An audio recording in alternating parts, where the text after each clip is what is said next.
அருட்பெருஞ்சோதி அருட்பெருஞ்சோதி தனிப்பெரும் கருணை அருட்பெருஞ்சோதி.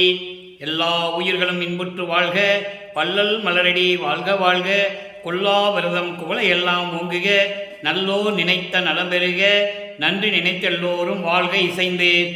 உலக மக்களே, அறிவார்ந்த அன்பர்களே, ஆண்மநேய ஒருமைப்பாடுடைய அன்பர்களே, வல்லற்பமான மக்கள்ளிய திருவிற்பாவில் 3ஆம் திருமுறையில் பதிகம் 12 காட்சி அற்புதம் இரங்கல் என்ற தலைப்பிலே இருக்கின்ற பாடலுடைய விளக்கங்களை பார்த்து கொண்டிருக்கிறோம். காட்சி அற்புதம் இரங்கல் மொத்தம் 10 பாடல்களை கொண்டது. இதுவரையிலும் 7 பாடல்களுடைய விண்ணப்பங்களை நாம் விளக்கங்களை பார்த்திருக்கிறோம். இன்று 8வது பாடலுடைய விளக்கத்தை பார்க்க போகிறோம்.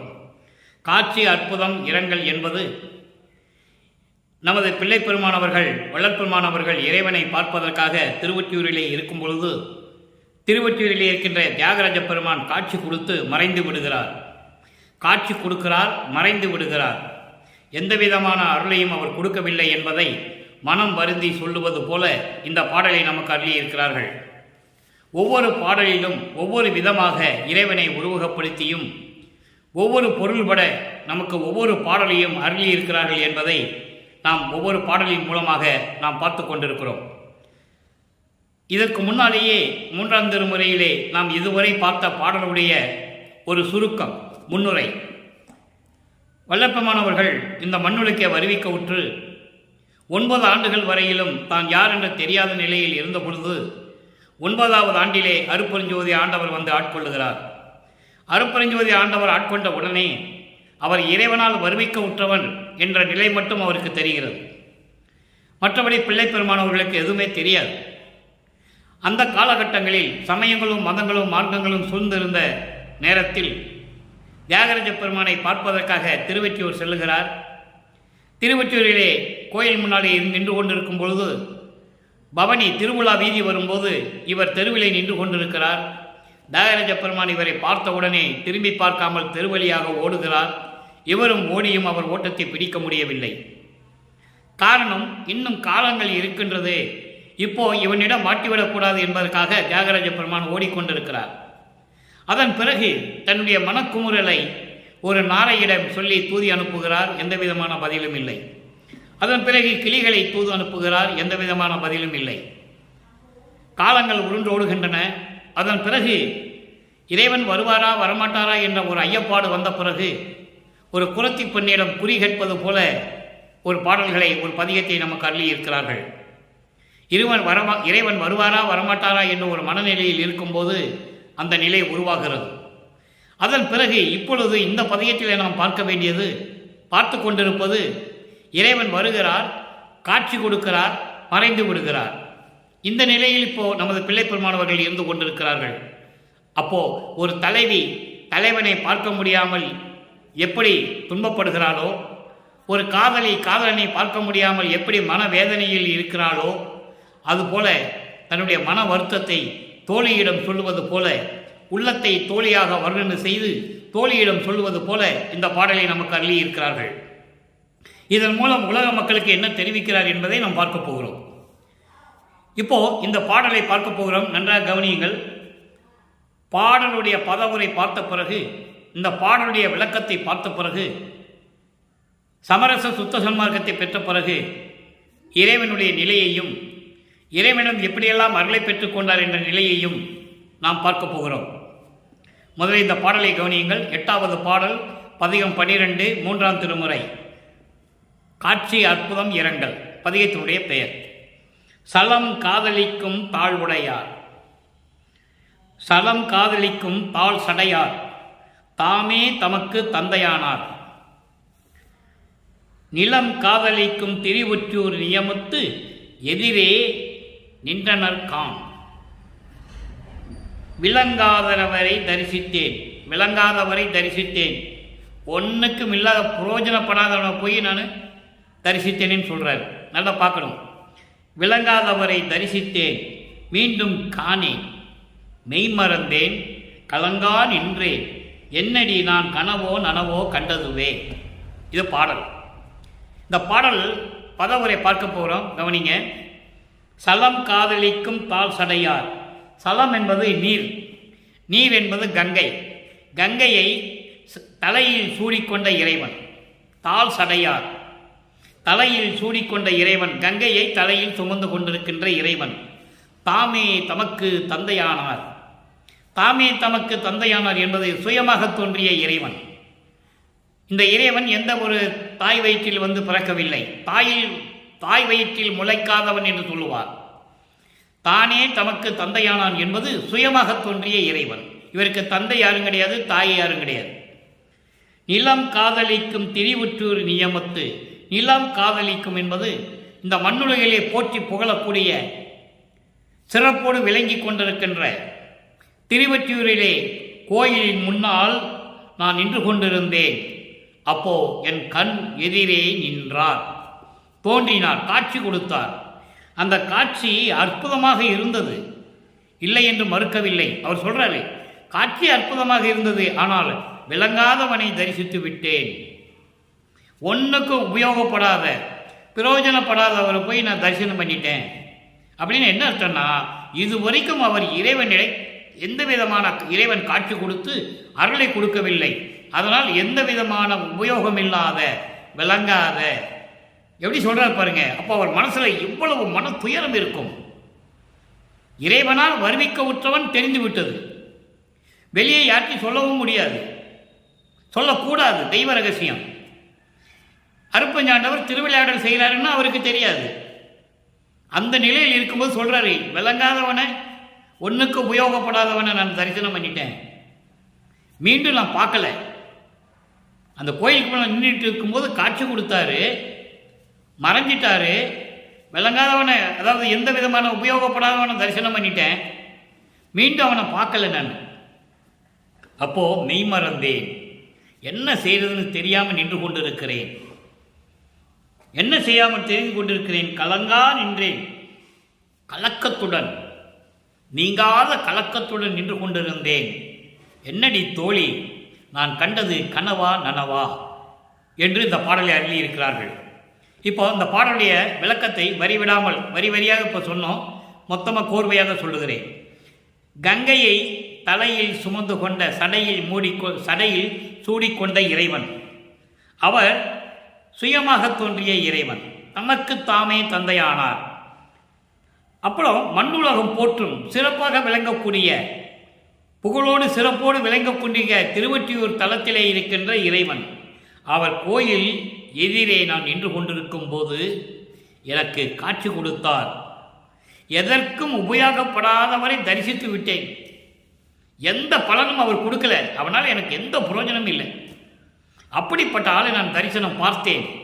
பார்த்த பிறகு மறைந்து விட்டார், மறுபடியும் காணவில்லை.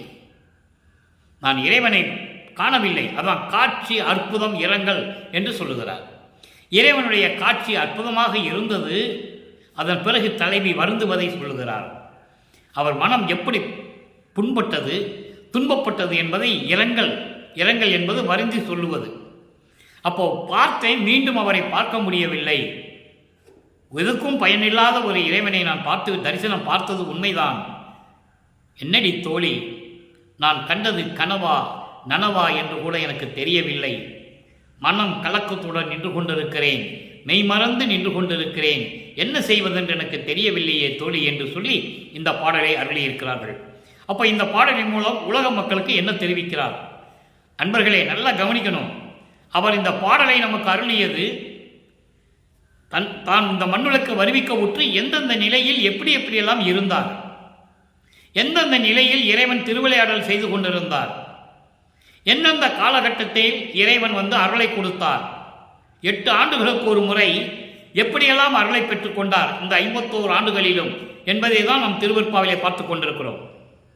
இப்படிப்பட்ட ஒரு இறைநிலையை இதுவரையிலும் 201 ஆண்டுகள் ஆகியும் மக்களிடம் இதை கொண்டு செல்லவில்லை என்பதுதான் வேதனையான விஷயம். அப்போ இந்த பாடலை பொறுத்தளவில் உலக மக்களுக்கு என்ன சொல்றார்? நல்லா கவனிக்கணும். உலக மக்களுக்கு சொல்லுவது போலதான் எல்லா பாடலையும் நமக்கு அருளியிருக்கிறார்கள்.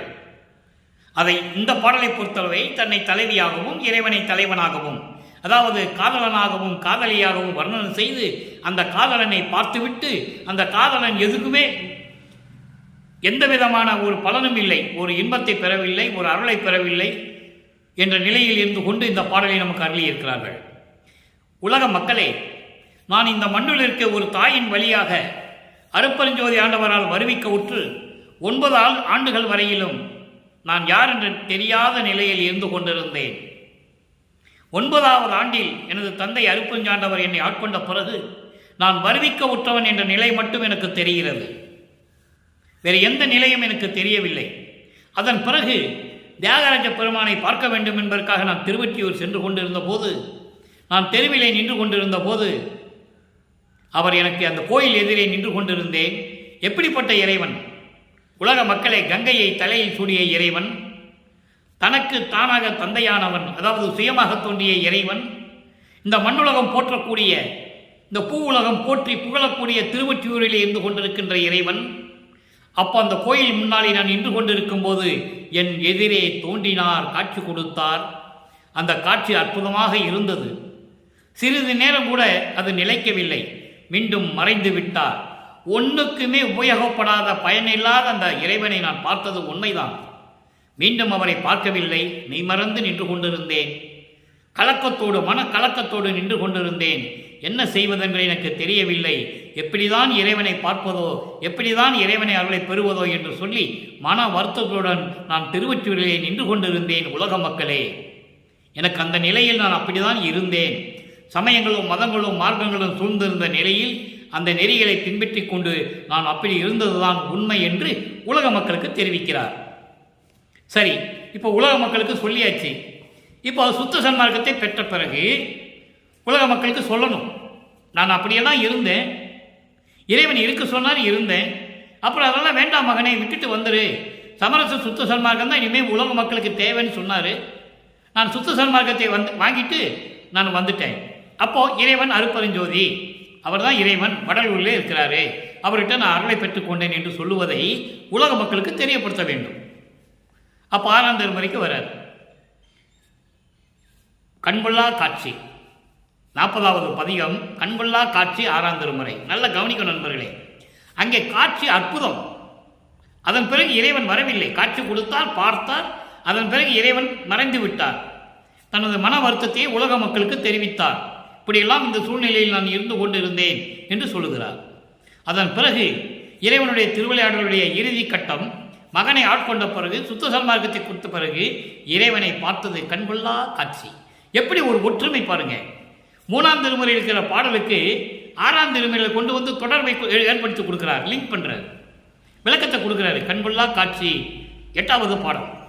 அங்கே பார்த்த 8வது பாடலுக்கு இங்கே 8வது பாடலிலே கண்கொள்ளா காட்சி விளக்கம் இருக்கிறது. நல்லா கவனிங்க. தாயானை தந்தை எனக்கு ஆயினானை. நல்லா கவனிக்கணும் பாடலை. அங்க என்ன சொல்றாரு? தனக்கு தாமே, தாமே தனக்கு தந்தையானவனை, தனக்குத்தானே தந்தையானவன், சுயமாக இருந்தவன், ஆனால் எனக்கு தாயானவன் தந்தையானவன். எவ்வளவு அற்புதமா சொல்றாரு பாருங்க. இந்த அற்புதத்தை, இந்த மாதிரி விளக்கங்களை எல்லாம் மக்களிடம் கொண்டு போய் சேர்க்க வேண்டும். அதுதான் நமது நோக்கம். அங்கே தானாக உருவாகிய இறைவன், தந்தை இல்லாத இறைவன். தந்தை இல்லாத இறைவன் என்பது சுயமாக தோன்றிய இறைவன். ஆனால் எனக்கு தந்தையானவன், எனக்கு தாயானவனை, எனக்கு தந்தையானவனை, சத்குருவும் ஆனவனை, அப்படிப்பட்ட அருட்பெருஞ்சோதி ஆண்டவரை நான் கண்கொள்ளா காட்சியாக பார்த்தேன் என்று சொல்லுவார். அடுத்த வரி பாருங்க. தமியேன் தமியேன் உள்ளே மேயானை, தமியேன் உள்ளே மேயானை. தமியேன் என்பது, இதற்கு நிறைய விளக்கங்கள் இருக்கிறது, நான் சுருக்கமாக சொல்லுகிறேன். இதை சொல்ல வேண்டும் என்றாலே நமக்கு நேரம் பத்தாது. தமியேன், தமியேன் என்பது உன்னாலே வருவிக்க உற்று தனித்து விடப்பட்டவன். தமியேன் என்பது தனித்து விடப்பட்டவன், தனியாக நின்று கொண்டிருக்கிறான், எந்த துணையும் இல்லை என்று பொருள். அப்போ உன்னால் இந்த மண்ணுலக்கு வருவிற்று, இந்த மண்ணுலகிலே தனிப்பட்ட நிலையில், தனித்து விடப்பட்ட நிலையில் தனியாக நின்று கொண்டிருந்த இந்த மகனை ஆட்கொண்டு என் உள்ளே நிலையாக இருப்பவனை. நல்ல கவனிக்கும் நண்பர்களே, எப்படிப்பட்ட இறைவன் தன் மகனை ஆட்கொண்டு எப்படி இருக்கிறார் என்பதை உலக மக்களுக்கு தெரிவிக்கிறார். தமியேன் உள்ளே மேயானை. அப்படி உன்னால் வருவிக்க உற்று இந்த மண்ணுலகிலே தனித்து விடப்பட்ட இந்த மகனை மீண்டும் ஆட்கொண்டு என் உள்ளத்திலே நிலையாக நின்று கொண்டிருப்பவனை, அப்படிப்பட்ட இறைவனை கண்காணா விளங்கினானை, கண்கொள்ளா காட்சி என் கண் குளிரும்படி எனக்கு விளக்கியவனை, அடுத்து மெய்மை எனக்கு அளித்தானே. மெய்மை என்பது அருட்பெருஞ்சோதி. அருட்பெருஞ்சோதியின் அருள் விளக்கத்தின் உண்மையை, அந்த அருட்பெருஞ்சோதியை எனக்கு அளித்தவனை, அப்படிப்பட்ட இறைவனை, வேதம் சொன்ன வாயானை, வேதங்களெல்லாம் புகழ்ந்து சொல்லக்கூடிய அப்படிப்பட்ட இறைவனை, வேதங்களை எனக்கு சொல்லி விளக்கிய இறைவனை. அடுத்து பாருங்க, வஞ்சமில்லா மனத்தினானை, வஞ்சமில்லாத மனம் கொண்ட இறைவனை, சூது கபடம் இல்லாது வஞ்சமில்லாது இருக்கின்ற மனம் கொண்ட இறைவனை, வரம் கொடுக்க வல்லானை, அருளை கொடுக்கக்கூடிய அருள் வல்லமை படைத்த இறைவனை, மணிமன்று அன்றி ஏயானை. நல்ல கவனிக்க நண்பர்களே, இது அற்புதமான ஒரு வரி. மணிமன்று அன்றி ஏயானை, வடலூரிலே இருக்கின்ற மண்ணுலகிலே வடலூரிலே இருக்கின்ற சத்தியஞான சபையை விட்டு எங்கும் செல்லாதவனை. அப்ப இறைவன் எங்க இருக்கிறாரே? வடலூர் சத்தியஞான சபையில் அருட்பெருஞ்சோதி ஆண்டவர் இருக்கிறார். அந்த பிரபஞ்சத்தின் உண்மையை இங்க சொல்றார். அங்கே மதங்களும் சமயங்களும் மார்க்கங்களும் சூழ்ந்திருந்த காலகட்டங்களில் சைவ சமயத்தினுடைய தலைவன் தியாகராஜ பெருமான் திருவொற்றியூரில் இருக்கிறார் என்று சொல்லுவார். அப்போ அவருக்கு இருந்த நிலை அப்படிதான், அதான் சொல்ல முடியும் அவரால். சமரச சுத்த சன்மார்க்கத்தை பெற்ற பிறகு இந்த பிரபஞ்சத்திலேயே மண்ணுலகில் இருக்கின்ற, இந்த பூ உலகில் இருக்கின்ற, வடலூரில் இருக்கின்ற சத்தியஞான சபையில் இருக்கின்ற இறைவன் வேறு எங்கேயும் இல்லாத இறைவன் என்று சொல்லுவார். மனு மன்று அன்றி ஏயானை, வேற எங்கேயும் அவர் கிடையாது, சத்தியஞான சபையில் இருக்கிறார். அப்போ அப்படிப்பட்ட இறைவனை, துரிய நடு இருக்கின்றானை, இங்க மண்ணுலகத்தில் சொல்லிட்டாரு சத்தியஞான சபையில் இருக்கிறாருன்னு. விண்ணுலகத்தில் சொல்லணும்ல, துரிய நடு, துரிய நிலையில், துரிய வெளியில் நடுவிலே நின்று கொண்டு அருளாட்சி செய்து கொண்டிருக்கின்றவனை, அது விண்ணுலகத்தில் இருக்கிறது, சிவஞான வெளி. இங்க மண்ணுலகிலே சத்தியஞான சபை. அங்க மக்களால் போக முடியாதுன்னு சொல்லி தான் இங்க வடலூர்ல சத்தியஞான சபையை நிறுவினார்கள் வல்லற்பமானவர்கள் என்பதை இங்க நான் பதிவு செய்ய கடமைப்பட்டிருக்கிறேன். அப்போ அப்படிப்பட்ட இறைவனை, எம்மானை கண்டு கழித்திருக்கின்றேனே, எனது உள்ளத்து தலைவனை, எனது சுத்த சன்மார்க்க தலைவனை, என் தந்தையை, என் தாயை, என்னை ஈன்றவனை, எனக்கு எல்லாவர்களையும் கொடுத்தவனை, என் சத்குருவை, சத்தியஞான சபையை விட்டு எங்கும் செல்லாத இறைவனை நான் கண்டு கழித்திருக்கின்றேனே. முற்றுப்புள்ளி வைக்கிறார். 3ஆம் திருமுறையிலே சொன்ன விளக்கத்திற்கு 6ஆம் திருமுறையிலே விளக்கம் இருக்கிறது. அடுத்து 62ஆம் பதிகம் ஆற்ற மாட்டாமை. ஆற்ற மாட்டாமையில 8வது பாடல். ஆற்ற மாட்டாமை என்பது நான் ஏற்கனவே விளக்கம் கொடுத்தது போல, இனிமேல் உலக மக்கள் துன்பப்படுவதையும் துயரப்படுவதையும் என்னால் பொறுத்து கொள்ள முடியாது, நான் சகித்து கொள்ள மாட்டேன் என்று சொல்லி தந்தையிடம் சொல்லுகிறார். எப்படிப்பட்ட தந்தையிடம் சொல்லுகிறார்? நல்லா கவனிக்கணும். துப்பார் கனகப் பொதுவில் நடத்தொழிலால் உலகத்து துயர் ஒழிக்கும் வைப்பா. வரி வரியாக சொல்லுகிறேன் விளக்கம். துப்பார் கனகப் பொதுவில் நடத்தொழிலால் உலகத்து உயிர் ஒழிக்கும் வைப்பா. துப்பார் என்பது புனிதமான சுத்த சன்மார்க்கத்தை சேர்ந்த புனித நெறியில் இருக்கின்ற பொற்சபையில் அருள் நடனம் செய்து கொண்டு, அருளாட்சி செய்து கொண்டு, உலகத்து உயிர்களினுடைய துயரங்களை எல்லாம் ஒழிக்கக்கூடிய வைப்பு நிதியாம். வைப்பாம் என்பது அருள் செல்வ நிதி, அருள் செல்வம் என்று சொல்கிறார். ஆக பொற்சபையிலே, புனிதமான பொற்சபையிலே அருள் நடனம் செய்து கொண்டு, அருளாட்சி செய்து கொண்டு, உலகத்தில் உள்ள உயிர்களின் துயரங்களை எல்லாம் ஒழிக்கக்கூடிய அருள் செல்வமே. அடுத்து, இறைவா அருட்பெருஞ்சோதியே, சிவகாமி வள்ளிக்கு இசைந்த மணவாளா. என் தாய் சிவகாமி வள்ளியின் மனதுக்கு பிடித்த, சிவகாமி வள்ளி விரும்பிய மணவாளா கணவனே. தாயையும் தந்தையும் சேர்த்து சொல்லுகிறார். நல்லா புரிஞ்சுக்கணும். ஈன்றெடுத்தது அருட்பெருஞ்சோதி ஆண்டவர், சிவகாமி வள்ளியிடம் அன்பாக வளர்ந்தவர். நல்லா புரிஞ்சுக்கணும். நீங்க ஈன்றெடுத்தவன் அருட்பெருஞ்சோதி எனது தந்தை, என் தாய் சிவகாமி வள்ளியிடம் நான் தயவோடு வாழ்ந்தவன். அதனால்தான் தன்னுடைய தந்தையை தாயையும் இங்கு குறிப்பிட்டு சொல்லுகிறார். சிவகாமி வள்ளிக்கு இசைந்த மணவாளா, சிவகாமி வள்ளி மனதுக்கு பிடித்த, சிவகாமி வள்ளி காதலிக்கும் கணவனே, அருப்பெருஞ்சோதியே, ஒப்பார் உயர்ந்தார் இல்லாத ஒருவா, இவருக்கு யார் நிகராகனும் இல்லை, இவரை விட உயர்ந்தவர்கள் யாரும் இல்லை, அப்படிப்பட்ட ஒருவன் என்று சொல்லுகிறார். ஒப்பார் உயர்ந்தார் இல்லாத ஒருவா, தனக்கு நிகர் யாரும் இல்லை, தன்னை விட உயர்ந்தவன் எவனும் இல்லை, யாரும் இல்லை. இந்த நிலையில் இருந்து கொண்டிருக்கின்ற ஒரே இறைவன், ஒருமைப்பாட்டோடு, ஒருமை உணர்ச்சியோடு, ஆன்மநேய ஒருமைப்பாட்டோடு ஒரே தலைவனாக, ஒரே இறைவனாக விளங்கி கொண்டிருக்கின்ற இறைவன் அருப்பெருஞ்சோதியே.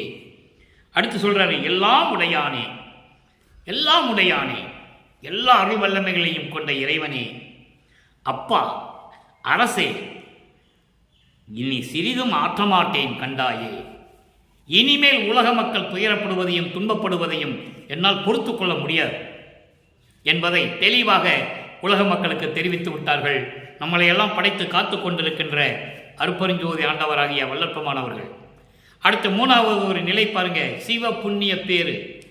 இதுவரைக்கும் சுத்த சன்மார்க்கத்தில் இருக்கும்போது எப்படி இருந்தார், அங்கே சமயங்களும் மதங்களும் மார்க்கங்களும் சூழ்ந்த நிலைகளில் எப்படி இறைவனை பற்றி சொன்னார் என்பதை பார்த்து கொண்டிருக்கிறோம்.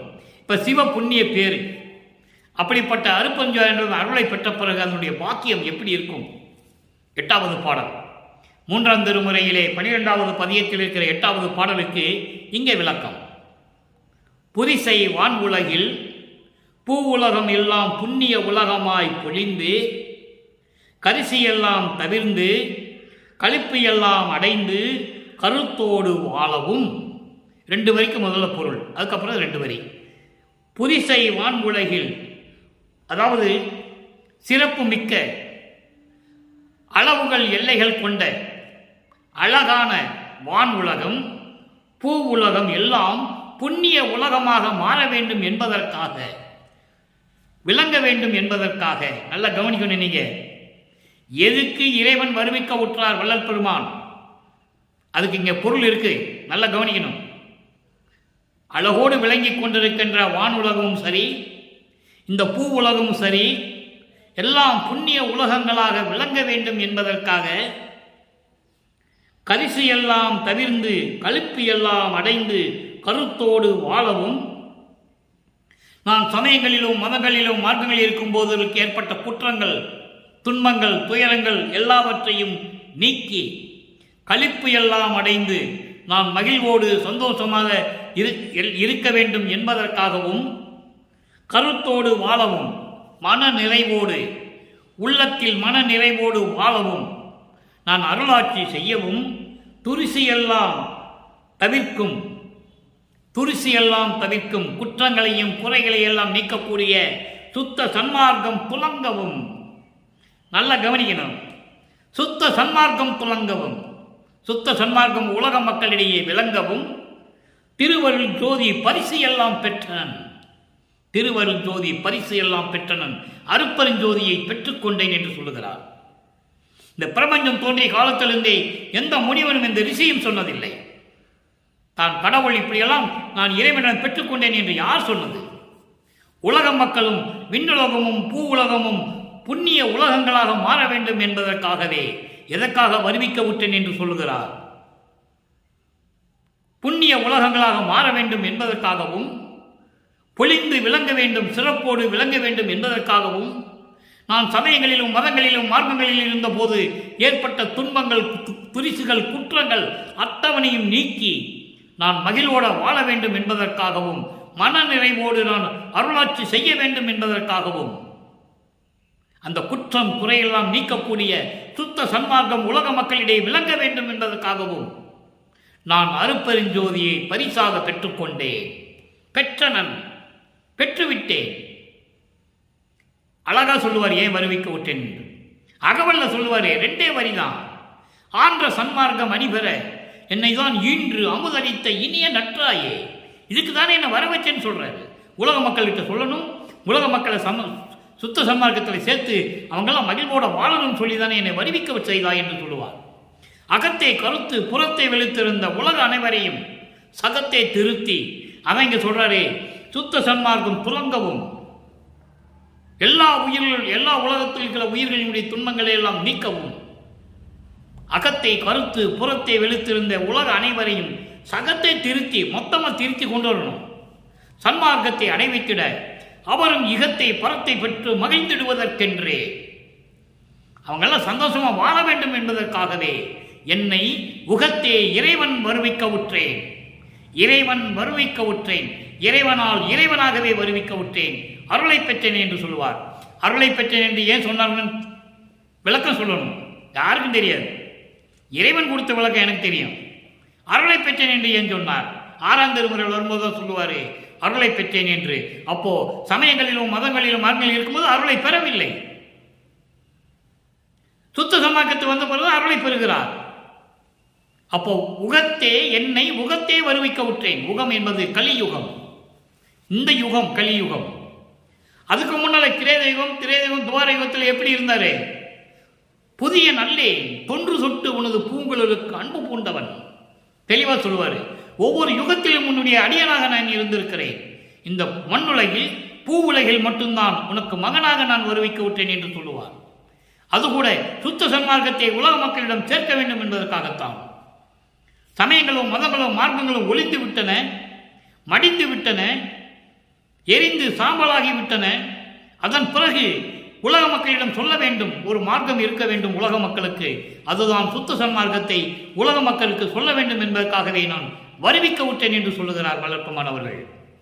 அன்பர்களே, இங்கு பேசக்கூடிய ஒவ்வொரு வரியினுடைய கருத்துக்களும் பொருள்களும் இறைவனால் தயவோடையும் கருணையோடையும் பெற்றுக்கொண்டுதான் சொல்லிக் கொண்டிருக்கிறேன். எல்லாமே திருவருட்பாவில் உண்டு, யாராலையும் மறுக்க முடியாது, எதிர்த்து சொல்லவும் முடியாது. அப்படிப்பட்ட நிலையில் இருக்கின்ற இறைவன் வளர்ப்பமானவர்கள். இப்போ திரு அருள் ஜோதி பரிசு எல்லாம் பெற்றேன், பெற்றனன். இப்படிலாம் இருக்கிறதுக்காக நான் அருட்பெருஞ்சோதியை என் தந்தையிடம் பெற்றுக்கொண்டேன். நான் செய்த தவம் எனக்கு இது போதும், பண்ணிய தவம் பலித்ததுவே. தவம் என்ன தவம் பண்ணாரு? நோவாமல் நோன்பு என்னை போல் நோற்றவரும், எஞ்ஞான்றும் சாகாவரம் என்னை போல் சார்ந்தவரும், தேவானின் பேரர்களை என்னை போல் பெற்றவரும் எவ்வுலகில் யார் உலர். தெளிவா சொல்லுவார், யாருமே கிடையாது. அப்போ அவங்க இது கேட்கிறாரு அப்பா கிட்ட. அவங்க அப்பா பதில் சொல்றாரு. அருட்பெருஞ்சாண்டவர் பதில் சொன்னது அகவல்ல சொல்றாரு, சாவா நிலை இது தந்தனம் உனக்கே ஆவா என அருள் அருட்பெருஞ்சோதி.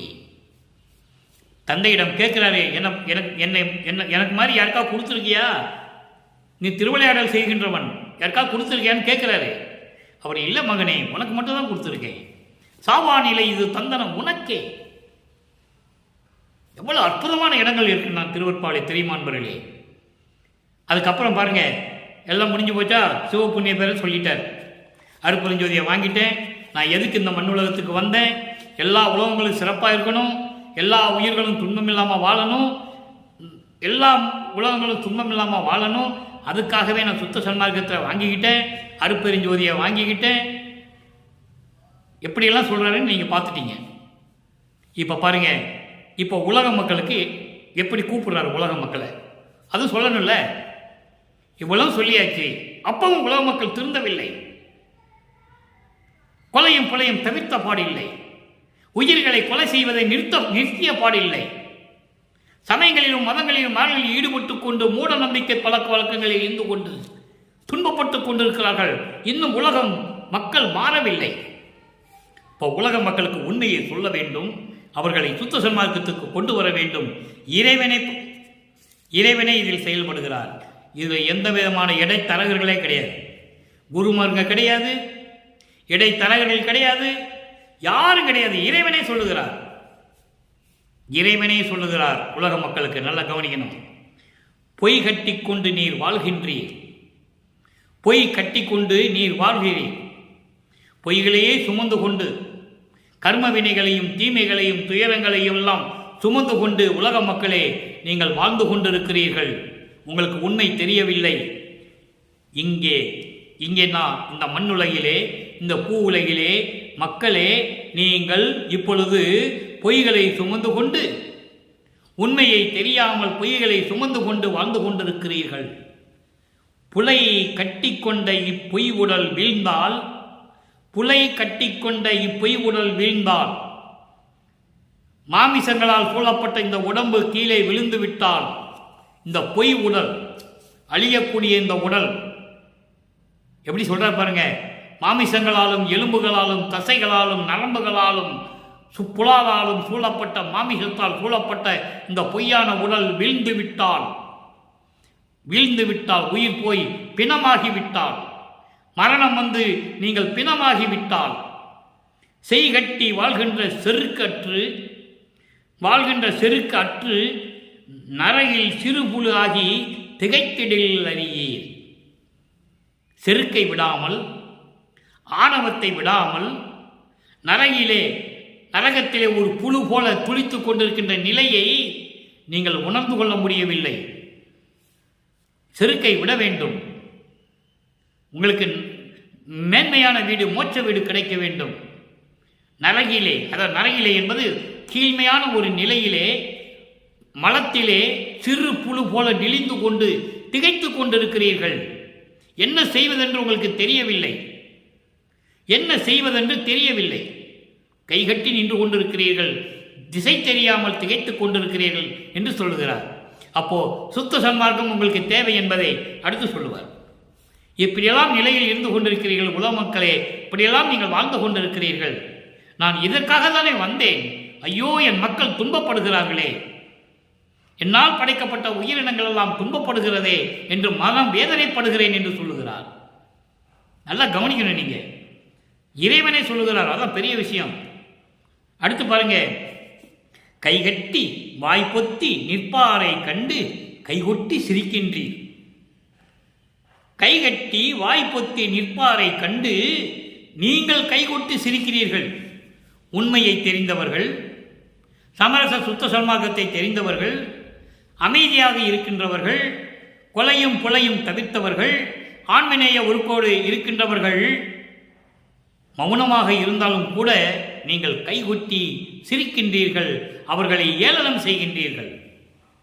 அதான் சொல்றாரு, கைகட்டி வாய்கொட்டி நிற்கின்றவர்களை பார்த்து நீங்கள் கைகொட்டி சிரிக்கின்றீர்கள் என்று சொல்லுவார். ஆனால் தான் இறைவன் சொல்லுவார், செத்த நாய் போல இருக்க வேண்டும் என்று சொல்லுவார் சாதுக்களை. ஏனென்றால் செத்த நாய்க்கு எந்த உணர்வு இருக்காது. நாய் போல இருக்குன்னு கூட சொல்லலை, செத்த நாயின்னு சொல்றாரு. நாயின்னு சொன்னா நாய் குறைக்குமே, அதனால செத்த நாய் போல இருக்கணும்னு சொல்றாரு. எதுக்கு சொன்னாருன்னு புரிஞ்சுக்கணும். மக்கள் அறியாமையில் இருந்து கொண்டு கண்டபடி பேசுவார்கள், தீய செயல்களில் ஈடுபடுவார்கள். நீங்கள் போய் கேட்டால் உங்களை துன்புறுத்துவார்கள். நீங்கள் கூடுமான அளவு சொல்லி பாருங்கள். கேட்கவில்லை என்றால் செத்த நாய் போல இருங்கள், நான் பார்த்துக் கொள்ளுகிறேன். அதான் அதுக்கு பொருள். அதனால என்ன பண்ணிட்டாங்கன்னா, சால்களை பார்த்து ஏளனமா பார்க்க ஆரம்பிச்சிட்டாங்க. அவன் என்ன சொன்னாலும் கேட்பான், அடித்தாலும் வாங்கிக்குவான், திட்டுனாலும் வாங்கிக்குவான்னு சொன்னான் நினைச்சிட்டு இருக்காங்க. ஆனால் அதனுடைய பின் விளைவுகளை நினைத்து பார்க்க வேண்டும்.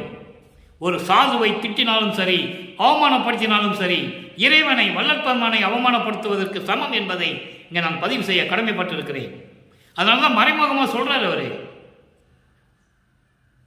அப்படி நிலையில் இருக்கின்றவர்கள் சமரச சுத்த சன்மார்க்கத்தை சேர்ந்தவர்கள். தீய சொல் பேச மாட்டான், தயவோடு இருப்பான். ஒரு உயிர் துன்பப்படும் போது அவன் உயிர் பதைக்கும், உடம்பு நடுங்கும். அதை நீங்க புரிஞ்சுக்கணும். அப்படிப்பட்ட கைகட்டி வாய்ப்பொத்தி நிற்பாரை கண்டு, கைகட்டி வாய்ப்பொத்தி யார் நிற்பா? சுத்த சன்மார்க்கத்தை சேர்ந்தவன் தான் நிற்பான், வேற யாரும் நிற்க முடியாது. அப்படியெல்லாம் நிற்கிறவங்களை பார்த்து நீங்க கைகொட்டி சிரிக்கின்றீர்கள். அதனால் வருகின்ற பின் விளைவுகளை நீங்கள் சந்திப்பீர்கள் என்று சொல்லுகிறார். கைகொட்டி சிரிக்கின்றீர், கருணை ஒன்று இல்லை சொல்லிட்டாரா? கருணை இல்லாமல் இருந்து கொண்டிருக்கிறீர்களே, தயவு இருக்க வேண்டும், கருணை இருக்க வேண்டும் என்று சொல்லுகிறார். அடுத்து சொல்ற பாருங்க, எய் கட்டி இடைமைக்கும் ஈயினும் சிறியீர். எய் கட்டி இடைமைக்கும் ஈயினும் சிறியீர். வெள்ளக்கட்டியை வச்சா ஈ வந்து முச்சிட்டு இருக்கும். அந்த ஈயை விட கீழ்த்தரத்தில் இருக்கிறீர்கள் உலக மக்கள் என்று சொல்லுகிறார். வெள்ளக்கட்டிற்கு ஈ வந்து முக்கியம். அப்படி தனக்கென்று சுயமாக இருக்கக்கூடிய அந்த நிலையில் நீங்கள் இருந்து கொண்டிருக்கிறீர்கள். சமயங்களையும் மதங்களையும் மார்க்கங்களையும் பற்றி கொண்டு மாதிரி மொய்த்து கொண்டிருக்கிறீர்கள். அதில் என்ன சொல்லியிருக்கு, அது நமக்கு தேவையா தேவையில்லைன்னு கூட நீங்கள் சிந்தித்து பார்க்கவில்லை. உலக மக்களே, அது கூட நீங்கள் சிந்தித்து பார்க்கவில்லையே. அந்த ஈயை விட கீழ்த்தரத்தில் இருந்து கொண்டிருக்கிறீர்களே உலக மக்களே, எத்துணை கொள்கின்றீர்? உங்களுக்கு எதுதான் துணை என்று நீங்கள் நினைத்துக் கொண்டிருக்கிறீர்கள்? பித்து உலகிலே, அறியாமையில் இருக்கின்ற உலக மக்களே, பொய்களை சுமந்து கொண்டு நீங்கள் வாழ்ந்து கொண்டிருக்கிறீர்கள். இந்த மண்ணுலகிலே இந்த உடம்பை, புலாலால் சூழப்பட்ட இந்த உடம்பு கீழே விழுந்து விட்டால் என்ன செய்வது என்று தெரியாமல் இருந்து கொண்டிருக்கிறீர்கள். ஆணவம் இல்லாமல் இருக்க வேண்டும். செருக்கற்று ஆணவத்தை விட்டு உங்களால் வாழ முடியவில்லையே உலக மக்களே. சிறு புழு ஆகி குடித்து கொண்டிருக்கிறீர்களே, இதெல்லாம் தேவையா? சமரச சுத்த சன்மார்க்கத்துக்கு வாருங்கள். அதை விட்டுவிட்டு கைகட்டி வாய்பொட்டி நிற்பாரை கண்டு கைகொட்டி சிரிக்கிறீர்களே, இது நியாயமா? இது தர்மமா?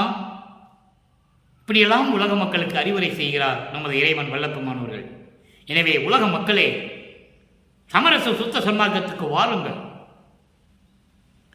அதான் சொல்வார் ஞானசரியில் முதல் பாடலே சொல்லுவார், நினைந்து நினைந்து உணர்ந்து உணர்ந்து நெகிழ்ந்து நெகிழ்ந்து அன்பு நிறைந்து நிறைந்து ஊற்றலும் கண்ணீர் அதனால் உடம்பு நனைந்து நனைந்து அருளமுதே நன்னிதியே ஞான நடத்தரசே என்று வனைந்து வனைந்து ஏத்துதுனாம் வம்பின் வாருங்கள் என்று சொல்லுகிறார்.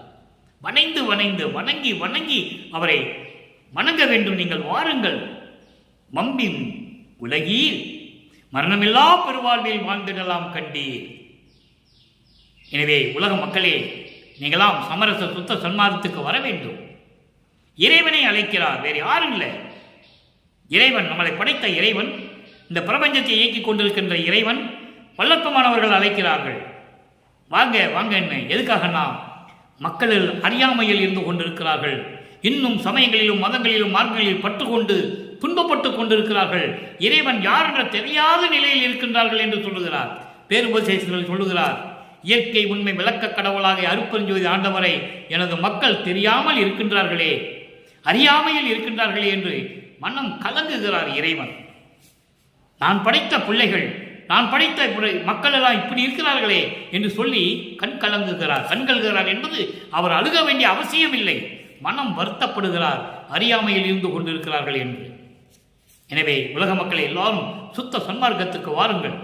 கொலையும் புலையும் தவிர்த்து விடுங்கள். அதான் சுத்த சன்மார்க்கம். உயிர்களை கொலை செய்வதை நிறுத்துங்கள். அப்படி அந்த உயிரை கொண்டு அந்த பிணத்தை, அந்த பிண்டத்தை திங்காதீங்க. அது இறைவனுக்கு உகந்ததல்ல. யாரும் எந்த சமயத்திலையும் மதத்திலையும் மார்க்கங்களையும் சொன்னதில்லை. வல்லப்பெருமான் சொல்லுகிற காரணம், உலக மக்கள் சிறப்போடு இருக்க வேண்டும், வாழ்வாங்கு வாழ வேண்டும், நோயற்ற வாழ்வில் வாழ வேண்டும் என்பதற்காகவே அதை உறுதியாக தெளிவுபடுத்துகிறார். கண்டிப்பாக சொல்லுகிறார், கண்டித்து சொல்லுகிறார். அதை நீங்கள் புரிஞ்சுக்கணும். அடுத்து இறுதியாக ஒரே ஒரு விளக்கம். 147வது பதிகம் அனுபவ மாலை. இந்த அனுபவ மாலையை உலக மக்களுக்கு சொல்லியே ஆக வேண்டும் ஒவ்வொரு பதிகத்துக்கும். காரணம், சமயங்களோ மதங்களோ மார்க்கங்களும் சூழ்ந்திருந்த காலகட்டங்களில் நமது இறைவன் வல்லப்பெருமானவர்கள் திருவொற்றியில் இருக்கும்போது தியாகராஜ பெருமானை பார்த்து காட்சி கொடுக்கிறார், மறைந்து விடுகிறார் என்று தன் தோழியிடம், தன்னை தலைவியாக உருவகப்படுத்தி தோழியிடம் சொல்லுவது போல உலக மக்களுக்கு சொன்னார். இப்போ 6ஆம் திருமுறைக்கு வந்த பிறகு அதே தலைவி, அதாவது வல்லப்பெருமானவர்கள் உள்ளத்தை தோழியாக வர்ணனை செய்து உலக மக்களுக்கு என்ன சொல்லுகிறார் கண்டிப்பாக தெரிந்து கொள்ள வேண்டும். 8வது பாடல், 3ஆம் திருமுறையில் இருக்கிற 8வது பாடலுக்கு இங்கே 8வது பாடலிலே விளக்கம்.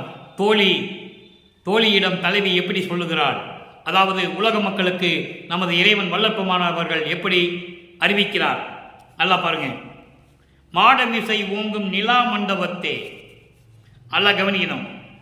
மாடமிசை ஓங்கும் நிலா மண்டபத்தே எனது மணவாளர் கொடுத்த திரு அருள் அமுதம் மகிழ்ந்தே. திரு அருள் அமுதம் மகிழ்ந்தே, இந்த 2 வரிக்கு விளக்கம் பாருங்க. இங்கே உலகியல் விளக்கம் என்பது, பெரிய அரண்மனை இருக்கிறது, அதன் மாடமிசை மொட்டை மாடியில் போய் அங்கே ஒரு நிலா மண்டபம் இருக்கிறது, அங்கே இருந்து கொண்டு கணவனும் மனைவியும் மகிழ்ந்து உண்டு கொண்டிருப்பார்கள், சாப்பிட்டு கொண்டிருப்பாங்கன்னு சொல்லுவார். இது உலகியல் விளக்கம். இது பெரிய பெரிய கோடீஸ்வரங்க, அரசர்கள், மன்னர்கள் வாழ்ந்த காலத்தில் அது இருந்தது மாடமிசை. மாடமிசை உங்கும் நிலா மண்டபத்தே. மொட்டை மாடியில் ஒரு நிலா மண்டபம் அமைச்சு நிலாவை பார்த்துக்கிட்டு மன்னனும் அரசனும் அரசியும் மகிழ்ந்து கொண்டிருப்பார்கள். பெரிய பெரிய செல்வந்தர்கள் மகிழ்ந்து கொண்டிருப்பார்கள். இது உலகியல் விளக்கம். சமரச சுத்த சன்மார்க்க விளக்கம் சொல்றாரு பெருமானார். மாடமிசை ஓங்கும் நிலா மண்டபத்தே 16வது நிலையில் இருக்கின்ற சரிய கிரிய யோகம் ஞானம் நானாங்க 16. அதான் நன்னாங்கும் சொல்லுவார். நன்னாங்கம் என்று ஒரு பாடலில் சொல்வார். நன்னாலும் ஒளி ஞான சபாபதியே. 16வது நிலையை கடந்த அந்த நிலை சிவஞான வெளியிலே எனது மணவாளர் கொடுத்த திரு அருள் அமுதம் மகிழ்ந்து உண்டேன். அவர் எங்கே சாப்பிட்டாரு? அருள் அமுதம் உண்டவர். கருவிலிருந்தே 51 ஆண்டுகள் வரையிலும் இறைவன் கொடுத்த அருள் அமுதம் மதிமண்டலத்து அமுதம் வரும் அவருக்கு. நான் பசித்த போதெல்லாம் தான் பசித்ததாகி அருள் அமுதம் கொடுத்த இறைவனை என்று சொல்லுவார். அப்படிப்பட்ட நிலையை இங்கே உலக மக்களுக்கு தெரிவிக்கிறார். சிவஞான வெளியிலே ஞானத்தில் ஞானம் 16வது நிலையிலே இருக்கின்ற சிவஞான மண்டபத்திலே அந்த வெளியிலே எனது மணவாளர் கொடுத்த திரு அமுதம் மகிழ்ந்தே. மணவாளர் என்று சொல்லுகிறார். தன்னை மனைவியாகவும் இறைவனை கணவனாகவும் கற்பனை செய்து தன்னை தலைவியாகவும் இறைவனை தலைவனாகவும் வர்ணனை செய்து தோழியை உள்ளத்தை தோழியாக வர்ணனை செய்து உலக மக்களுக்கு தெரிவிக்கிறார். ஏன்னா அந்த நிலை அப்படிதான் சொல்ல வேண்டும். ஒரு கணவன் மனைவி எப்படி மகிழ்கிறார்கள் என்பதை சொன்னால்தான் மக்களுக்கு புரியும். அந்த சந்தோஷத்தை நிறைவு செய்ய முடியும். அதனால்தான் கற்பனையிலே உலக வாழ்க்கையிலே எப்படி கணவனும் மனைவியும் இருப்பார்களோ அதே போல சொல்லுகிறார். அப்போ உலக மக்களே, நான் சிவஞான வெளியிலே 16வது வெளியிலே இறைவனிடமிருந்து நான் அருளமுதம் உண்டு மகிழ்ந்திருந்த நேரம் நல்லா கவனிக்கணும். எனது மணவாளர் கொடுத்த திரு அருளமுதம் மகிழ்ந்து ஏடவில் பூங்குழலாய். தோழியை சொல்றாரு. ஏடவில் பூங்குழலாய் அழகிய கருமையான கூந்தலை உடைய என் தோழியே. தோழியிடம் சொல்லுவது போல சொல்லுகிறார். கருமையான கூந்தல் உடைய அழகான என் தோழியே, நான் உண்டதொரு தருணம் என் இறைவன் கொடுத்தாரே அந்த அருளமுதத்தை நான் உண்ட நேரத்தில் என் தோழியே அந்த தருணம் என்னை அறிந்திலன். நான் மெய் மறந்தேன். என்னையே நான் மறந்துட்டேன். எவ்வளவு அற்புதமா சொல்றா பாருங்க. அப்போ இறைவன் கண்ட காட்சி, இறைவன் தனக்கு அருளமுதம் கொடுத்தது, இவர் தன்னை மறந்து அந்த பேரின்பத்திலே இருந்தது உலக மக்களுக்கு எப்படி சொல்றாருங்கிறத நீங்க புரிஞ்சுக்கணும். என்னை அறிந்திலன், என்னை அறியவில்லை, என்னை மறந்துட்டேன் நான். அதோடு மட்டுமா உலகம் தன்னையும் நான் அறியேன். எல்லா உலகங்களையும் மறந்துட்டேன். இறைவனிடம் அருளமுதம் நான் உண்டவுடனே என்னை மறந்தேன். எல்லா உலகங்களையும் மறந்து விட்டேன். உலக மக்களே, தோழியிடம் சொல்வது போல சொல்லுகிறார். அப்புறம் தேடறிய நறும் பாலும் தேம்பாகும் நெய்யும் தேனும் ஒக்க கலந்து சரிசமமாக கலந்து. எதை? தேனு பால் நெய் தேம்பாகு. அதாவது வெள்ளப்பாகு நெய் தேனு பால் எல்லாம் சமமாக கலந்தா எப்படி இருக்கும்? அதை செப்பினும் சாலாதே, அதை சொன்னாலும் சொல்ல முடியாதே. சாற்றலுக்கரிது என்று சொல்லுவார். அதை இங்க சொல்லுகிறார். செப்பினும் சாலாதே, சொன்னாலும் போதாதே. சாலாதே என்றால் போதாதே. ஆக அப்படிப்பட்ட அருளமுதத்தை நான் உண்டவன் என்று சொல்லுகிறார். உலக மக்களுக்கு தெரிவிக்கிறார். உலக மக்களே, நான் இறைவனிடம் 16வது நிலையிலே சிவஞான வெளியிலே நான் அருளமுதம் உண்டு நான் மகிழ்ந்திருந்த அந்த தருணம் எப்படி இருந்தது தெரியுமா? என்னையும் மறந்தேன், எல்லா உலகங்களையும் மறந்தேன். அந்த அருளமுதம் எப்படி இருந்ததென்றால் தேனும் நெய்யும் தேம்பாகும் வெள்ளப்பாகும் சர்க்கரையும் கலந்து சரி சமமாக கலந்தால் எப்படி இனிக்குமோ அப்படி இருந்தது. அதையும் சொல்ல முடியாது. செப்பினும் சாலாதே. அப்படிப்பட்ட அருளமுதத்தின் அருள் வல்லமையை சாற்றலுக்கரிது, சொல்ல முடியாது. ஈடறியா சுவை புகழ என்னாலே முடியாது என்னடியோ.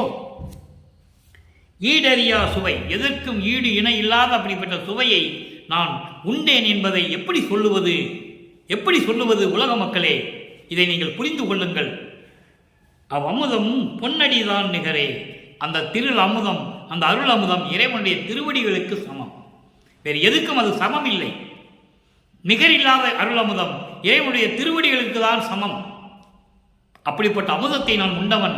அமுதத்தை உண்டு நான் இந்த பிரபஞ்சத்தை காத்து கொண்டிருக்கிறேன் என்று சொல்லி இந்த பாடலை நமக்கு நிறைவு செய்கிறார்கள் நம்மளை எல்லாம் படைத்துக் கொண்டிருக்கின்ற இறைவன். எனவே நேரம் கடந்து விட்டது.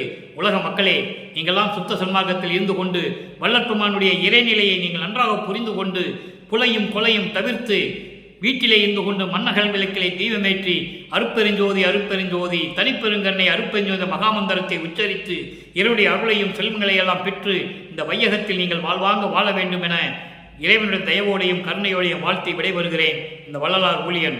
மீண்டும் நாளை சந்திப்போம். நன்றி, வணக்கம். அருட்பெருஞ்சோதி அருட்பெருஞ்சோதி தனிப்பெரும் கருணை அருட்பெருஞ்சோதி.